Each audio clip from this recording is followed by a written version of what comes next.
The role of the winger has changed since I was a wee lad. When I was growing up, your typical winger was a player that stayed wide and attacked down the width of the pitch, getting to the byline to whip crosses in. Football in England in the early stages of the Premier League was dominated by teams that played 4-4-2 that focused on this specific tactic, getting the ball out wide to the winger who could put balls into the strikers in the box to head in. Simple but effective football. Then over the years, heading into and manifesting fully within the decade of the tens, the position would change drastically. Instead of a focus on crossing balls into the box, wingers had evolved to become players that attack the box, playing on the side opposite to their strongest foot to create a better angle to get shots on goal by making diagonal runs on and off the ball, in between fullbacks and centre-back. Wide players started becoming the chief goal scorers within their teams, coinciding with a rise in attack-minded fullbacks that would fulfil the role of maintaining width and getting crosses in to complement this change. Wingers had become fully fledged attackers. The necessity to have double figures in goals scored became paramount to a team's success. Opposition fullbacks changed their approach to how they dealt with this threat. Instead of showing them inside, they showed them down the line. Now wingers were deemed less of a threat if they were pushed into crossing positions. Now they weren't being doubled up on by fullback and wide midfielder, they were being doubled up on by fullback and the sitting midfielder to prevent them from making movements into central areas. This was a change that made the position of a winger the most revered position in football. These men were now the danger men, the match winners, the talisman that the teams were built around. Now, in the modern day, things are changing again, as they always do in football.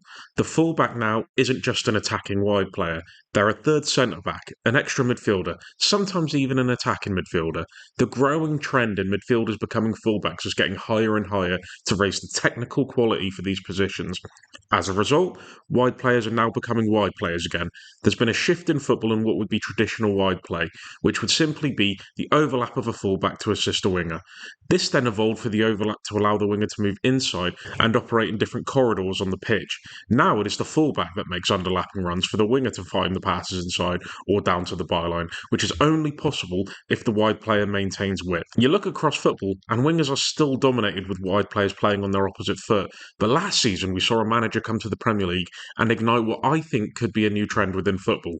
That manager was our mate, Ange Postecoglou. His high-octane and full-throttle brand of football had a heavy reliance on what I was just talking about, inverted fullbacks and wide wingers.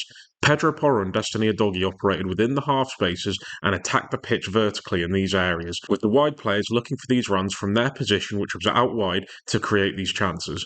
The runs of the fullbacks were hard to track, and it wasn't just the combination of winger to fullback that they used to create opportunities with. It would be the fullback creating from deep within the half space to look for the run of the wide player down the line to play him into a crossing position, so he could look for the run of the striker centrally in the box, or for the pullback for either the fullback or the late run of the midfielder on that side. Also could look for the far post, where the winger on the opposite side would make a run on the outside of the opposition's fullback to catch him on his blind spot. Brennan Johnson has had an impact and is a player that is right-footed that plays on the right-hand side. An expensive outlay as Spurs purchased him for almost £50 million.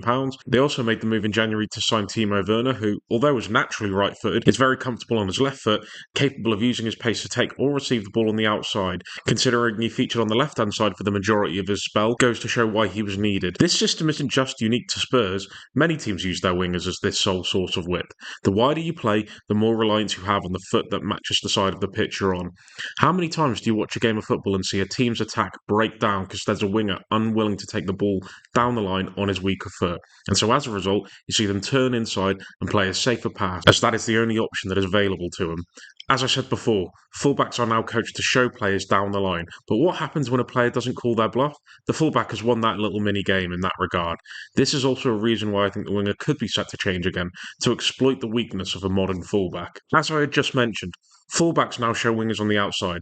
A winger getting into a crossing position isn't the threat it once was, and there is less desperation for fullbacks to stop crosses going in now, whereas 20 years ago, that would have been a cardinal sin. So if you had a wide player capable of getting into positions by the byline to put crosses in, that would be one hell of a weapon, especially when you combine the fact that defenders defend with their arms behind their back now, with the worry of giving away a penalty through a handball. There's more opportunity for the winger to win that duel. Another reason that having a pacey wide player to take the ball down the line is, as I was speaking about before, fullbacks are now former midfielders in a lot of cases. What do midfielders generally lack? Bit of mobility.